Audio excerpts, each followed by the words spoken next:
नमस्कार। आकाशवाणी से प्रस्तुत है समाचार संध्या।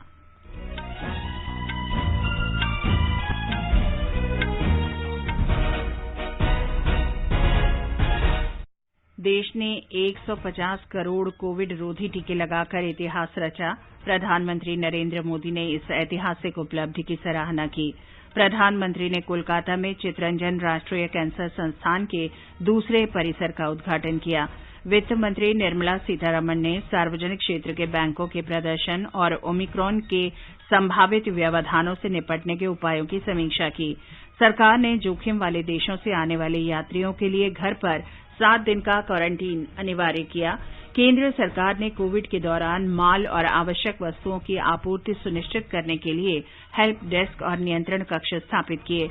उच्चतम न्यायालय ने प्रधानमंत्री की पंजाब यात्रा से संबंधित रिकॉर्ड को सुरक्षित करने का आदेश दिया।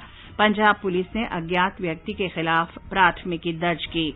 उच्चतम न्यायालय ने वर्तमान शैक्षिक सत्र में स्नातकोत्तर चिकित्सा पाठ्यक्रम में प्रवेश के लिए आरक्षण मानदंडों के साथ काउंसलिंग शुरू करने की अनुमति दी।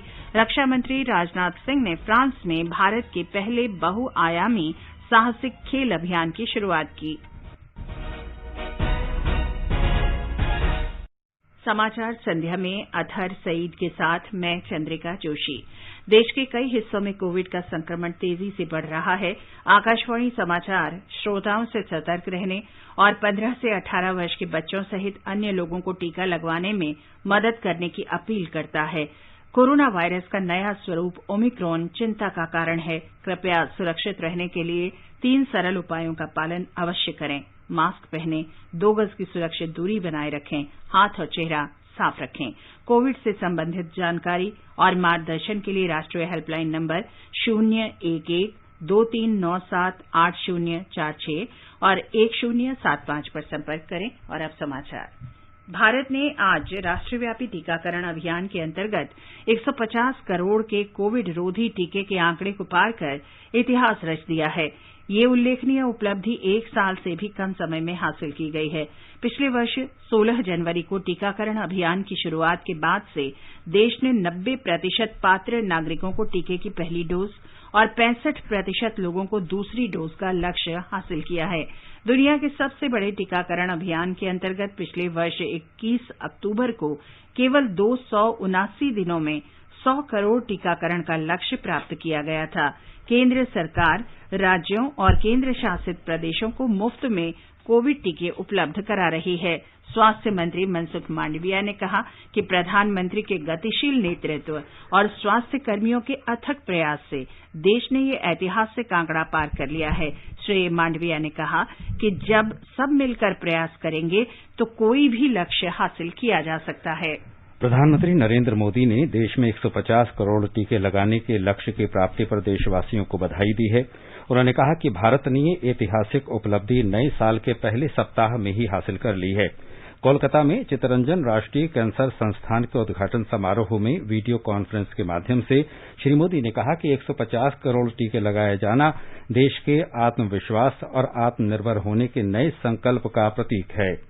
Bharat 150 crore 1.5 billion vaccine doses का ऐतिहासिक मुकाम हासिल कर रहा है। 150 करोड़ वैक्सीन डोज, वो भी 1 साल से कम समय में।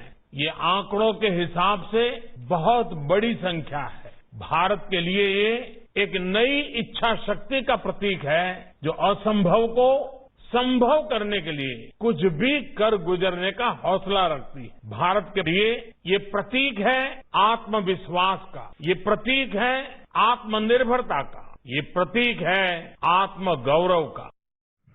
प्रधानमंत्री ने कहा कि कोविड के ओमिक्रॉन वेरिएंट के मामले तेजी से बढ़ रहे हैं। ऐसे में सुरक्षा कवच के रूप में ये टीके काफी महत्वपूर्ण हैं। प्रधानमंत्री ने कहा कि इस साल की शुरुआत 15 से 18 वर्ष की आयु के किशोरों के टीकाकरण के साथ हुई है। 5 दिनों के भीतर 1 करोड़ 50 लाख से अधिक बच्चों को भी टीके लगा दिए गए हैं। उन्होंने इसके लिए राज्य सरकारों, वैज्ञानिकों, दवा निर्माताओं और स्वास्थ्य सेवा से जुड़े लोगों को बधाई दी और कहा कि ये उपलब्धि इनकी वजह से ही संभव हुई है। श्री मोदी ने कहा कि सरकार ने देश के प्रत्येक नागरिक को गुणवत्तापूर्ण चिकित्सा सुविधा उपलब्ध कराने का संकल्प लिया है। प्रधानमंत्री ने कहा कि चितरंजन राष्ट्रीय कैंसर संस्थान में राज्य के लोगों, विशेषकर गरीब और मध्यम वर्ग के परिवारों को सस्ती और गुणवत्तापूर्ण सेवा उपलब्ध होगी। चितरंजन नेशनल कैंसर इंस्टीट्यूट का ये दूसरा कैंपस पश्चिम बंगाल के अनेकों नागरिकों के लिए बड़ी सुविधा लेकर आया है। इससे विशेष रूप से उन गरीब, उन मध्यम वर्ग परिवारों को बहुत राहत मिलेगी जिनका कोई अपना कैंसर से मुकाबला कर रहा है। कैंसर से जुड़ा इलाज, इससे जुड़ी सर्जरी और थेरेपी अब कोलकाता के इस आधुनिक अस्पताल की वजह से भी और सुलभ हो जाएगी। प्रधानमंत्री ने कहा कि सरकार कैंसर रोगियों को सस्ता और सुलभ इलाज उपलब्ध कराने के लिए लगातार कदम उठा रही है। उन्होंने कहा कि पिछले कुछ वर्षों में कैंसर के इलाज के लिए जरूरी दवाओं की कीमतों में काफी कमी आई है। श्री मोदी ने कहा कि 8,000 से अधिक जन औषधि केंद्रों पर काफी सस्ती दरों पर दवाएं और सर्जिकल उपकरण मिल रहे हैं। उन्होंने कहा कि इन दुकानों में 50 से अधिक कैंसर की दवाएं काफी कम कीमत पर मिलती है। प्रधानमंत्री ने कहा कि आज आयुष्मान भारत योजना किफायती और समावेशी स्वास्थ्य सेवा के मामले में पूरी दुनिया में एक मानक बन चुकी है। आयुष्मान भारत योजना एफोर्डेबल और इंक्लूसिव हेल्थ केयर के मामले में एक ग्लोबल बेंचमार्क बन रही है। पीएम जय के तहत देश भर में 2 करोड़ 60 लाख से ज्यादा मरीज अस्पतालों में अपना मुफ्त इलाज करा चुके हैं। चितरंजन कैंसर संस्थान का नया परिसर 540 करोड़ रुपए की लागत से बनाया जा रहा है।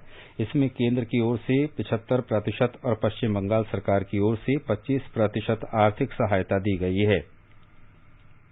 वित्त मंत्री निर्मला सीतारमण ने आज सार्वजनिक क्षेत्र के बैंकों के प्रदर्शन की वर्चुअली समीक्षा की। इसमें बैंकों के अध्यक्ष और प्रबंध निदेशक शामिल हुए।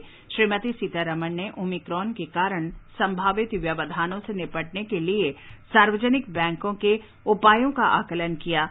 आपातकालीन क्रेडिट लाइन गारंटी योजना ECLGS की सराहना करते हुए श्रीमती सीतारमण ने बैंकरों को कृषि क्षेत्र, किसानों, खुदरा क्षेत्र तथा सूक्ष्म, लघु और मध्यम उद्योग MSME को समर्थन जारी रखने के लिए भी कहा।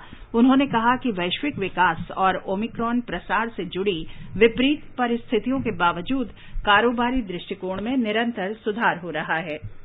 स्वास्थ्य मंत्रालय ने अंतर्राष्ट्रीय यात्रियों के लिए संशोधित दिशा निर्देश जारी किए हैं। मानक संचालन प्रक्रिया 11 जनवरी से लागू होगी। अब विदेशों से आने वाले यात्रियों को 7 दिन के लिए होम क्वारंटीन में रहना अनिवार्य होगा। भारत में आगमन के 8वें दिन RT-PCR जांच करानी होगी।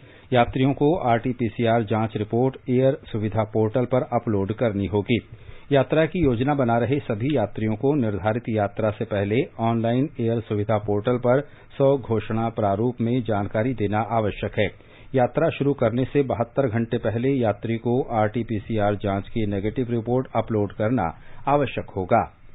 केंद्र ने राज्यों और केंद्र शासित प्रदेशों के साथ PSA संयंत्रों, ऑक्सीजन कंसंट्रेटर, ऑक्सीजन सिलेंडरों और वेंटिलेटर सहित सभी तरह की ऑक्सीजन आपूर्ति की तैयारियों की समीक्षा की है।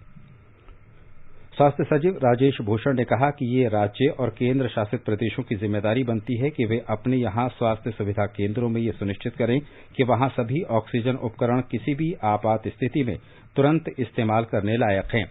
स्वास्थ्य सचिव ने संबंधित राज्यों से कहा कि वे अपने यहां के PSA संयंत्रों को युद्ध स्तर पर चालू रखें और ये सुनिश्चित करें कि अस्पताल में रोगियों के बिस्तर के पास पाइपलाइन से ऑक्सीजन की आपूर्ति निर्बाध तरीके से हो सके। केंद्र ने कोविड काल में बिना रोक टोक के सामान और आवश्यक वस्तुओं की आपूर्ति को सुनिश्चित बनाने के लिए हेल्प डेस्क और नियंत्रण कक्ष स्थापित किए हैं। इसके फोन नंबर 011-23063554 और 23060625 हैं। ये नंबर सवेरे 9 बजे से रात 9 बजे तक काम करेंगे। लोकसभा अध्यक्ष ओम बिरला ने 150 करोड़ कोविड रोधी टीके लगाए जाने की नई उपलब्धि हासिल करने के लिए सभी देशवासियों को बधाई दी है। उन्होंने कहा कि भारत में चलाए जा रहे दुनिया के सबसे बड़े टीकाकरण अभियान की ये एक ऐतिहासिक उपलब्धि है। महाराष्ट्र के पालघर जिले में अब तक 39,579 किशोरों ने टीके की पहली खुराक ले ली है। जिले के 25 केंद्रों पर बच्चों का टीकाकरण चल रहा है। टीका लगवाने वाली ऐसी ही एक किशोरी उन्नति सिन्हा ने हमें बताया। मेरा नाम उन्नति रामानुज सिन्हा है। मैं 15 साल की हूँ। आज मैंने वैक्सीन का फर्स्ट डोज ले लिया है। आप सबको भी मैं रिक्वेस्ट करूंगी कि आप सब भी आके यहाँ वैक्सीन जरूर लें। आपके आसपास जहाँ भी वैक्सीन का सेंटर होगा वहाँ जाके आप वैक्सीन लें। वैक्सीन का साइड इफेक्ट्स बिल्कुल भी नहीं है। आप बिना डरे आके वैक्सीन ले सकते हैं। आपको और आपकी सोसाइटी को वैक्सीन ही बचाएगा कोविड से। देश में अब तक ओमिक्रॉन के कुल 3007 मरीज सामने आ चुके हैं। इनमें से 1199 मरीज स्वस्थ हो चुके हैं। महाराष्ट्र में 876, दिल्ली में 465 मरीज हैं। स्वास्थ्य मंत्रालय ने कहा है कि कल 30,836 मरीज ठीक हुए। स्वस्थ होने की दर 97.57% है। कल 1,17,000 नए मरीज सामने आए।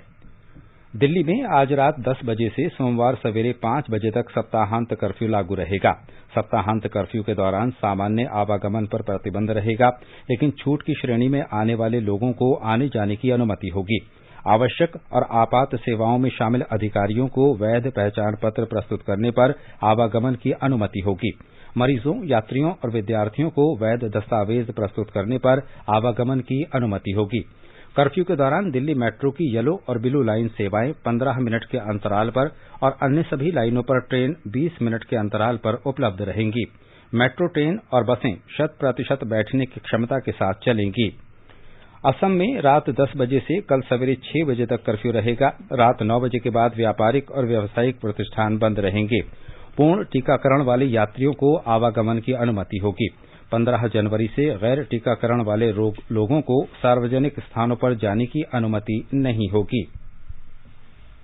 उच्चतम न्यायालय ने पंजाब और हरियाणा उच्च न्यायालय के महापंजीयक को प्रधानमंत्री नरेंद्र मोदी की पंजाब यात्रा से संबंधित रिकॉर्ड को सुरक्षित और संरक्षित रखने का निर्देश दिया है। शीर्ष न्यायालय ने पंजाब पुलिस के अधिकारियों, एसपीजी और अन्य केंद्रीय और राज्य की एजेंसियों को जांच में सहयोग करने तथा पूरे रिकॉर्ड सील करने के निर्देश दिए हैं। मामले की सुनवाई सोमवार को भी जारी रहेगी। पंजाब में फिरोजपुर पुलिस ने फिरोजपुर मोगा राष्ट्रीय राजमार्ग बाधित करने के आरोप में 100 से अधिक अज्ञात लोगों के खिलाफ प्राथमिकी दर्ज की है। सूत्रों के अनुसार गृह मंत्रालय की ओर से गठित जांच समिति ने फिरोजपुर के वरिष्ठ पुलिस अधीक्षक को कारण बताओ नोटिस जारी कर उनसे 1 दिन के भीतर जवाब मांगा है। इस बीच पंजाब के पूर्व पुलिस महानिदेशक सुमेध सिंह सैनी ने कहा है कि जो वीडियो मिले हैं उनसे ये साफ पता चलता है कि प्रधानमंत्री की सुरक्षा में चूक हुई है। उन्होंने कहा कि पंजाब पुलिस के राजनीतिकरण को रोका जाना चाहिए। ये समाचार हमारी वेबसाइट newsonair.com/hindi और हमारे mobile app news on AIR पर भी उपलब्ध हैं। पहले जो सरकार में थे वो माफिया को संरक्षण देते थे। आज योगी जी की सरकार माफिया की सफाई में जुटी है। ये तभी तो यूपी के लोग कहते हैं फर्क साफ है। हमारे नए उत्तर प्रदेश में माफियाओं, दंगाइयों और भ्रष्टों पर हो रहा प्रहार है। इसीलिए फर्क साफ है। 2017 के पहले आस्था का होता था अपमान, 2017 के बाद उसे मिल रहा उचित सम्मान। फर्क साफ है। 2017 से पहले मेरठ से दिल्ली पहुंचना था दूभर, 2017 के बाद दिल्ली बस 1 घंटे दूर। फर्क साफ है। समाचार संध्या में आपका फिर स्वागत है। आगे बढ़ने से पहले मुख्य समाचारों पर एक नजर। देश ने 150 करोड़ कोविड रोधी टीके लगाकर इतिहास रचा। प्रधानमंत्री नरेंद्र मोदी ने इस ऐतिहासिक उपलब्धि की सराहना की। प्रधानमंत्री ने कोलकाता में चित्तरंजन राष्ट्रीय कैंसर संस्थान के दूसरे परिसर का उद्घाटन किया। वित्त मंत्री निर्मला सीतारामन ने सार्वजनिक क्षेत्र के बैंकों के प्रदर्शन और ओमिक्रॉन के संभावित व्यवधानों से निपटने के उपायों की समीक्षा की। सरकार ने सभी अंतर्राष्ट्रीय यात्रियों के भारत आने पर घर पर 7 दिन का क्वारंटीन अनिवार्य किया। केंद्र सरकार ने कोविड के दौरान माल और आवश्यक वस्तुओं की आपूर्ति सुनिश्चित करने के लिए हेल्प डेस्क और नियंत्रण कक्ष स्थापित किए। उच्चतम न्यायालय ने प्रधानमंत्री के पंजाब यात्रा से संबंधित रिकॉर्ड को सुरक्षित करने का आदेश दिया। पंजाब पुलिस ने अज्ञात लोगों के खिलाफ प्राथमिकी दर्ज की। उच्चतम न्यायालय ने वर्तमान शैक्षिक सत्र में स्नातकोत्तर चिकित्सा पाठ्यक्रम में प्रवेश के लिए आरक्षण मानदंडों के साथ काउंसलिंग शुरू करने की अनुमति दी और रक्षा मंत्री राजनाथ सिंह ने फ्रांस में भारत के पहले बहुआयामी साहसिक खेल अभियान की शुरुआत की।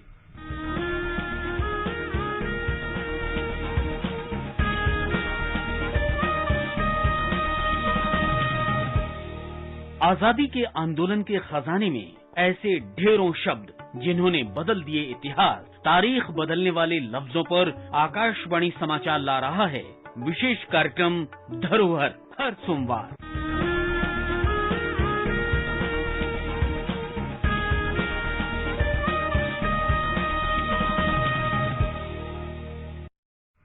उच्चतम न्यायालय ने राष्ट्रीय पात्रता सह प्रवेश परीक्षा नीट से स्नातकोत्तर चिकित्सा पाठ्यक्रम में प्रवेश के लिए काउंसलिंग शुरू करने की अनुमति दे दी है। न्यायालय ने वर्ष 2021-22 शैक्षणिक सत्र के लिए अन्य पिछड़ा वर्ग के लिए 27% और अन्य पिछड़ा वर्ग और आर्थिक रूप से कमजोर वर्ग को 10% आरक्षण की संवैधानिक वैधता को भी बरकरार रखा है। उच्चतम न्यायालय ने कहा है कि वो आर्थिक रूप से कमजोर वर्ग के लिए 8 लाख रुपए की वार्षिक आय के मानदंड के औचित्य पर इस वर्ष मार्च में फैसला करेगा। स्वास्थ्य मंत्री मनसुख मांडविया ने काउंसलिंग की अनुमति देने के लिए उच्चतम न्यायालय के फैसले का स्वागत किया है। उन्होंने इसके जरिए सामाजिक न्याय सुनिश्चित करने के प्रधानमंत्री नरेंद्र मोदी के प्रयासों की सराहना की है। वर्तमान वित्त वर्ष में भारत के सकल घरेलू उत्पाद जीडीपी में 9.2% वृद्धि का अनुमान है। पिछले वित्त वर्ष में ये 7.3% थी। सांख्यिकी और कार्यक्रम कार्यान्वयन मंत्रालय ने वित्तीय वर्ष 2021-22 के लिए राष्ट्रीय आय के पहले अग्रिम अनुमान में ये बात कही। मंत्रालय ने यह भी कहा है कि चालू वित्त वर्ष में स्थिर कीमतों पर वास्तविक जीडीपी अथवा जीडीपी का अनुमान 147.54 लाख करोड़ रुपए है, जबकि वर्ष 2020-21 के लिए सकल घरेलू उत्पाद का अनुमान 135.13 लाख करोड़ रुपए है। निर्वाचन आयोग ने 5 राज्यों उत्तर प्रदेश, पंजाब, उत्तराखंड, गोवा और मणिपुर में आगामी विधानसभा चुनावों के लिए तैयारियों की समीक्षा की। अगले कुछ दिनों में इन राज्यों में चुनाव प्रक्रिया शुरू हो जाएगी। आयोग ने स्वास्थ्य सचिव राजेश भूषण के साथ बैठकर चुनाव वाले 5 राज्यों में कोविड की स्थिति के साथ साथ टीकाकरण के बारे में जानकारी ली। बैठक में इस बात को रेखांकित किया गया है कि पिछले वर्ष 17 दिसंबर को चुनाव आयोग के साथ स्वास्थ्य सचिव की बैठक के बाद से टीकाकरण दर में वृद्धि हुई है। निर्वाचन आयोग ने चुनाव वाले राज्यों में कानून व्यवस्था की स्थिति और केंद्रीय अर्धसैनिक बलों की तैनाती पर चर्चा करने के लिए गृह सचिव अजय भल्ला से भी मुलाकात की। सूत्रों के अनुसार लगभग 1 लाख केंद्रीय अर्धसैनिक और राज्य सशस्त्र पुलिस बल के जवान उत्तर प्रदेश में कई चरणों में होने वाले चुनावों की ड्यूटी पर तैनात रहेंगे। निर्वाचन आयोग राजनीतिक दलों के लिए प्रचार के दौरान आत्मसंयम बरतने और यथासंभव वर्चुअल माध्यम से प्रचार अभियान करने का परामर्श जारी कर सकता है। इस बीच निर्वाचन आयोग ने संसदीय और विधानसभा क्षेत्रों में उम्मीदवारों के लिए मौजूदा चुनाव खर्च की सीमा बढ़ा दी है। ये सीमाएं आगामी सभी चुनावों में लागू होंगी। बड़े राज्यों में संसदीय चुनाव खर्च की सीमा 70 लाख से बढ़ाकर 95 लाख रुपए और छोटे राज्यों में 54 लाख से बढ़ाकर 75 लाख रुपए कर दी गई है। बड़े राज्यों में महाराष्ट्र, मध्य प्रदेश, उत्तर प्रदेश, पश्चिम बंगाल और कर्नाटक शामिल है। छोटे राज्यों में गोवा, मणिपुर, पंजाब, उत्तराखंड और केंद्र शासित प्रदेश शामिल है। केंद्र शासित प्रदेश जम्मू कश्मीर में चुनाव खर्च की सीमा को बढ़ाकर 95 लाख कर दिया गया है। बड़े राज्यों में विधानसभा चुनावों के लिए खर्च की सीमा 28 लाख रुपए से बढ़ाकर 40 लाख रुपए और छोटे राज्यों में 20 लाख रुपए से बढ़ाकर 28 लाख रुपए कर दी गई है। आजादी का अमृत महोत्सव के अंतर्गत आइए अब सुनते हैं आकाशवाणी की विशेष प्रस्तुति आजादी का सफर। आजादी का अमृत महोत्सव।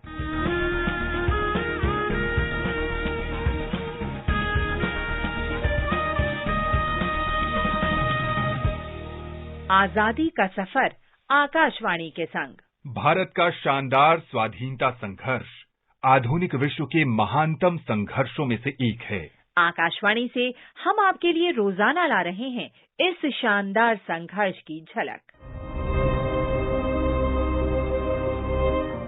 हिंदियों में बू रहेगी जब तलक ईमान की, तख्ते लंदन पर चलेगी तेग हिंदुस्तान की। ये जोशीला शेर अंतिम मुगल शासक बहादुर शाह जफर का है, जो आजाद हिंद रेडियो के कार्यक्रमों के शुरू में गूंजता था। बर्लिन में फ्री इंडिया सेंटर की स्थापना के उपरांत नेताजी सुभाष चंद्र बोस ने आजाद हिंद रेडियो की शुरुआत की। उसे जर्मनी की रेडियो सर्विस के अंग के रूप में आरंभ किया गया था। उसका पहला प्रसारण 7 जनवरी 1942 को हुआ था। रेडियो के कार्यक्रमों में विदेश में रह रहे भारतीयों के साथ साथ इस महाद्वीप में रह रहे लोगों के प्रति एकजुटता दिखाई जाती थी। उनमें समाचार बुलेटिन भी शामिल थे, जो अंग्रेजी, गुजराती, मराठी, बांग्ला, पश्तो, तमिल, फारसी और तेलुगु में प्रसारित किए जाते थे। हमने जो आजादी की लड़ाई छेड़ रखी है, उसे तब तक जारी रखना होगा जब तक हमें मुकम्मल आजादी हासिल न हो।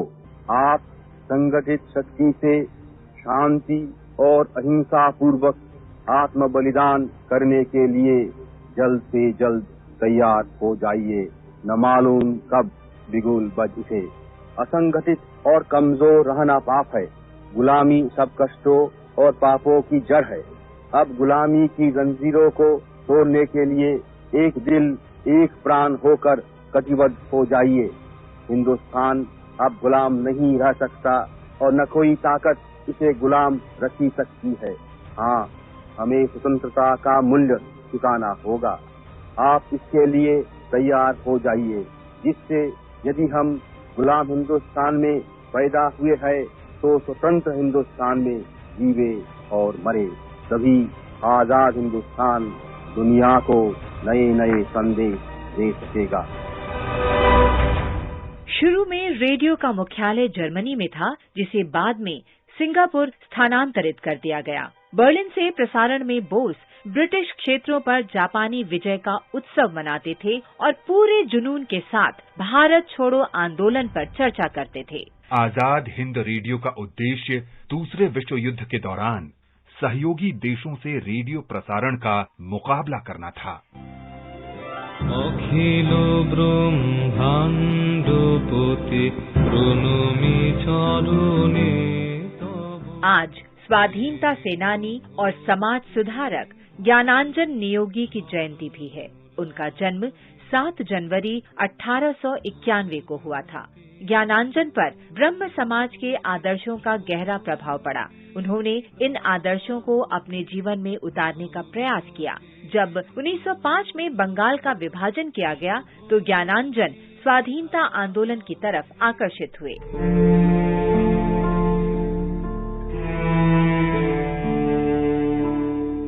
1909 में ज्ञानांजन नियोगी ने कलकत्ता वर्किंग मेंस इंस्टीट्यूशन बनाया।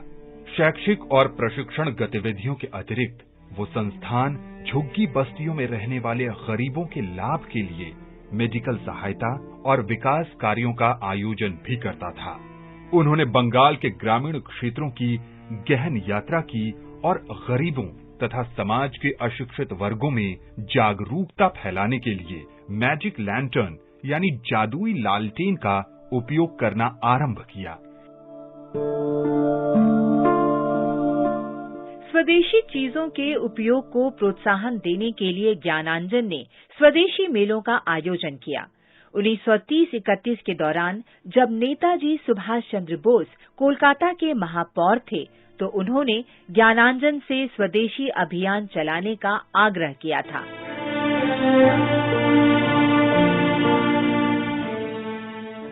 स्वतंत्रता के उपरांत जब पूर्वी पाकिस्तान से शरणार्थी आए तो ज्ञानांजन नियोगी ने जी जान से पुनर्वास कार्य किया। 13 फरवरी 1956 को ज्ञानांजन की आत्मा श्री चरणों में विलीन हो गई। आज बस इतना ही। आजादी का सफर आकाशवाणी के संग। कल फिर मिलेंगे नई कड़ी के साथ।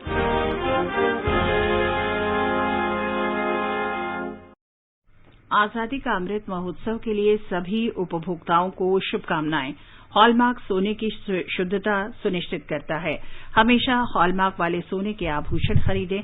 उपभोक्ता संबंधी किसी भी शिकायत के लिए कृपया राष्ट्रीय उपभोक्ता हेल्पलाइन के टोल फ्री नंबर 14404 पर संपर्क करें। उपभोक्ता मामले विभाग, भारत सरकार द्वारा जनहित में जारी। जागो ग्राहक जागो।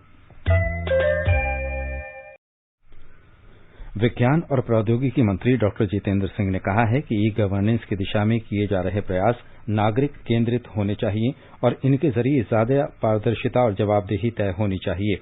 हैदराबाद में ई गवर्नेंस पर 24वें राष्ट्रीय सम्मेलन में डॉक्टर सिंह ने विशेष रूप से कोविड के बाद के समय में ई गवर्नेंस के अधिकतम उपयोग की आवश्यकता पर जोर देते हुए कहा कि इसका उद्देश्य आम नागरिकों के जीवन को आसान बनाना है। Now that we have also started the Good Governance Index and Telangana's Janhit platform has been recognized as among the best functional redressal platforms, I think there is lot much also to learn from each other. The digital governance, which happens to be the theme of today's conference, I think came out in its best during the COVID times. Is a city of Hyderabad, which is the possible one of the most illustrious examples of tradition blended with modernity. रक्षा मंत्री राजनाथ सिंह ने आज France में राष्ट्रीय पर्वतारोहण और संबद्ध खेल संस्थान द्वारा आयोजित भारत के पहले बहुआयामी साहसिक खेल अभियान को हरी झंडी दिखाई। अभियान पिछले साल नवंबर में आयोजित किया गया था। इस टीम में सेना के 8 जवान और अरुणाचल प्रदेश के 4 युवा शामिल थे। रक्षा मंत्री ने नई दिल्ली में मौजूद टीम के कुछ सदस्यों से बातचीत की। उन्होंने प्रशस्ति पत्र वितरित किए और बिना किसी चोट के अभियान पूरा करने के लिए टीम के सदस्यों की सराहना की। सूचना और प्रसारण मंत्री अनुराग ठाकुर ने कहा है कि उत्तर प्रदेश में बहुत कुछ बदला है। लखनऊ में दूरदर्शन के सम्मेलन में श्री ठाकुर ने कहा कि भारतीय जनता पार्टी की सरकार ने राज्य को अपराध मुक्त बनाया है और कानून व्यवस्था बेहतर हुई है। यही वजह है कि राज्य में निवेश आ रहा है। 3 लाख करोड़ का निवेश अब तक उत्तर प्रदेश में हो चुका है। माफिया राज से मुक्ति के कारण ही हुआ है।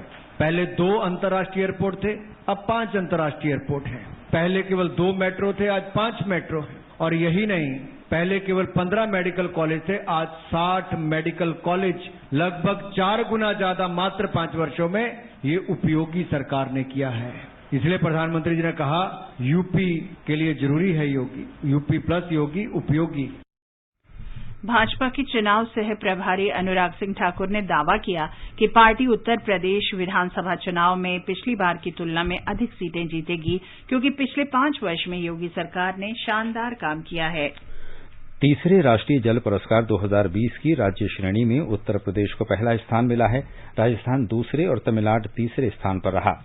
जल शक्ति मंत्री गजेंद्र सिंह शेखावत ने राष्ट्रीय जल पुरस्कार के विजेताओं की घोषणा की। सर्वश्रेष्ठ राज्य, जिला, पंचायत और उद्योग सहित 11 श्रेणियों में 57 पुरस्कारों की घोषणा की गई। और अब आर्थिक जगत की खबरों के साथ हैं सोनू सूद।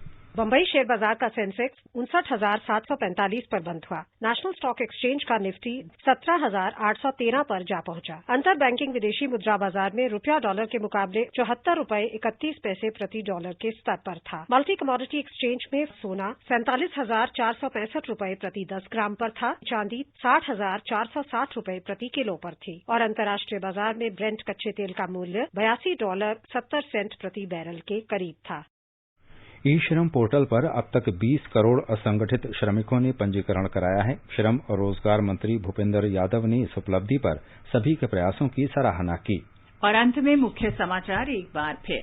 देश ने 150 करोड़ कोविड रोधी टीके लगाकर इतिहास रचा। प्रधानमंत्री नरेंद्र मोदी ने इस ऐतिहासिक उपलब्धि की सराहना की। प्रधानमंत्री ने कोलकाता में चितरंजन राष्ट्रीय कैंसर संस्थान के दूसरे परिसर का उद्घाटन किया। वित्त मंत्री निर्मला सीतारमण ने सार्वजनिक क्षेत्र के बैंकों के प्रदर्शन और ओमिक्रॉन के संभावित व्यवधानों से निपटने के उपायों की समीक्षा की। सरकार ने सभी अंतर्राष्ट्रीय यात्रियों के भारत आने पर घर पर 7 दिन का क्वारंटीन अनिवार्य किया। केंद्र सरकार ने कोविड के दौरान माल और आवश्यक वस्तुओं की आपूर्ति सुनिश्चित करने के लिए हेल्प डेस्क और नियंत्रण कक्ष स्थापित किए। उच्चतम न्यायालय ने प्रधानमंत्री की पंजाब यात्रा से संबंधित रिकॉर्ड को सुरक्षित करने का आदेश दिया। पंजाब पुलिस ने अज्ञात लोगों के खिलाफ प्राथमिकी दर्ज की। उच्चतम न्यायालय ने वर्तमान शैक्षिक सत्र में स्नातकोत्तर चिकित्सा पाठ्यक्रम में प्रवेश के लिए आरक्षण मानदंडों के साथ काउंसलिंग शुरू करने की अनुमति दी। रक्षा मंत्री राजनाथ सिंह ने फ्रांस में भारत के पहले बहुआयामी साहसिक खेल अभियान की शुरुआत की। इसके साथ ही समाचार संध्या का ये अंक समाप्त हुआ। नमस्कार।